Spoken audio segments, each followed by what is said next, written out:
Assalamualaikum warahmatullahi wabarakatuh.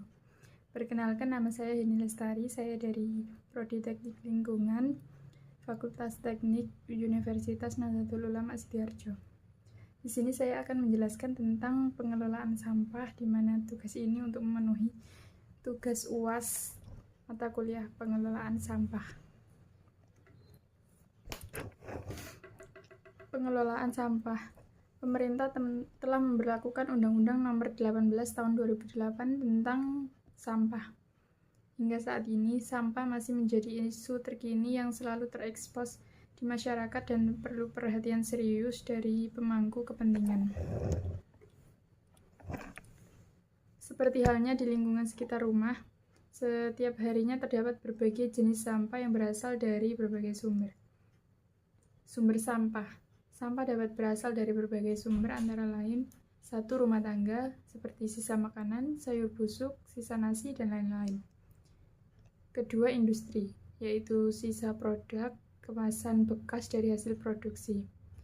Yang 3. Pertanian, seperti jerami, batang tanaman, serta sisa tanaman. Yang 4. Medis, yaitu jarum suntik, bekas, dan lain-lain.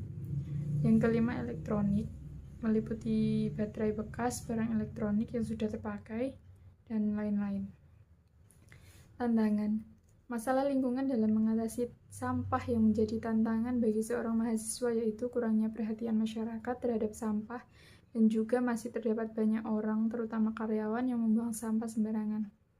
Persediaan tempat sampah di depan rumah atau di samping rumah sudah diberikan sebagai bentuk kesadaran masyarakat agar karyawan tidak membuang sampah di sembarang tempat lagi.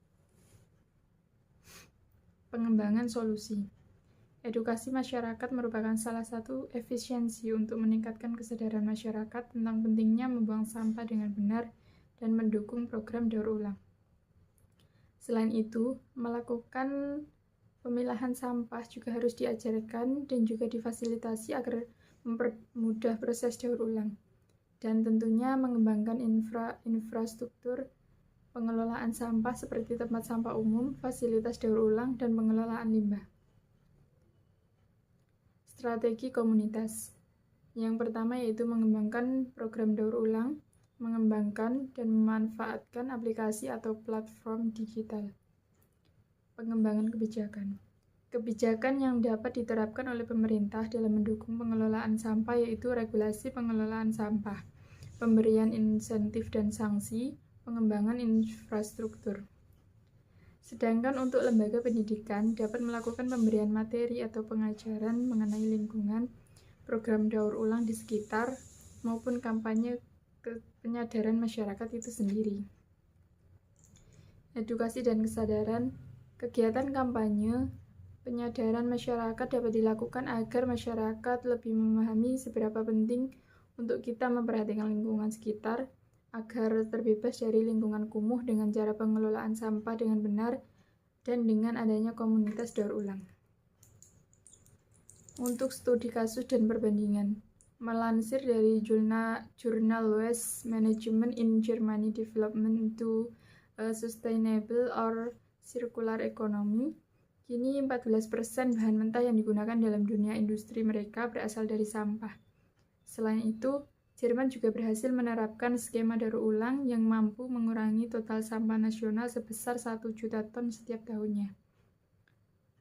Metode pengelolaan sampah di Jerman ini cukup kuat dibanding di bagian kebijakan aturan pengelolaan sampah yang jelas serta tegas.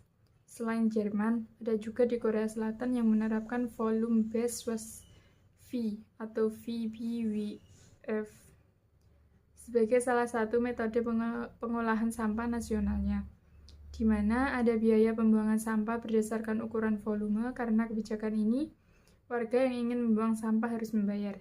Selain itu, pemilahan sampah di Korea Selatan sangat ketat, baik sampah rumah tangga maupun industri. Jadi, akan ada denda dan hukuman bagi warga yang tidak mematuhi aturan ini.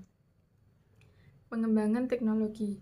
Inovasi terkini dalam teknologi daur ulang dan pengolahan sampah yang dapat diterapkan seperti penggunaan teknologi pemisahan dan pengolahan otomatis, penggunaan teknologi biologi untuk mengurai sampah organik, dan pengembangan material daur ulang yang lebih ramah lingkungan seperti bioplastik. Selain itu, ada juga konsep-konsep baru seperti zero waste dan circular economy yang mendorong penggunaan kembali dan pengolahan ulang sampah secara efisien. Cukup sekian yang dapat saya sampaikan dalam penyampaian tugas UAS ini. Semoga bermanfaat bagi orang yang melihat dan juga menontonnya. Cukup sekian dari saya, kurang lebihnya mohon maaf. Saya akhiri. Wassalamualaikum warahmatullahi wabarakatuh.